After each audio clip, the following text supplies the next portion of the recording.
ကဲ YouTube အမျိုးတွေအားလုံးပဲမင်္ဂလာပါနော်ဒါတော့အင်္ဂါနေ့လည်စာလေးပါခင်ဗျာဒါတော့ကြက်သားရင်းပါခင်ဗျာကြက်သားစီပြန်ဒီကတော့ငမြင်းပိုက်သားဗျာငမြင်းပိုက်သားဒီကတော့ကြာစံချက်ဗျာကြာစံဟင်းကောင်းအကြီးတော့ဗျာအဲ့ဒါပဲဟင်းညို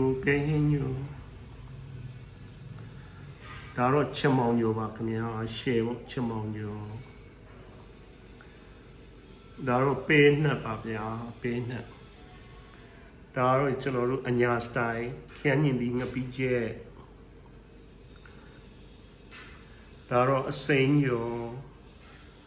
ဒါကျွန်တော်တို့အညာအခေါ်တူရပေါ့ဗျာပဲရီချင်းပဲမောင်အချင်းပေါ့ဒါတော့ငပိရေဒါတော့ဇီးပြူသီးတောင်းရှယ်ပဲဗျာဇီးပြူသီးတောင်းဒါတော့ငမြာရီချက်ကဲတို့မျိုးကလည်းစုံပါပဲဗျာဒီမှာသခွားသည်ရုံးမရီသည်ကကြက်ဥပူစီနန်ဆက်လက်ရွဲ့ရှောက်ရွဲ့စုံပဲဗျာဂိုပီကဲအားလုံးပဲခမင်းစားကြပါအောင်တော့ဒါကတော့ကျွန်တော်တို့အင်္ဂါနေ့နေ့လည်စာလေးပါခင်ဗျာအားလုံးကိုကျွန်တော်ဗီဒီယိုကိုအဆုံးထိကြည့်ပေးကြတဲ့တယောက်ချင်းစီတိုင်းကိုကျေးဇူးတင်ပါတယ်ဗျာကျွန်တော်တို့နောက်ဗီဒီယိုတွေမှာပြန်တွေ့ပါမယ်ခင်ဗျာ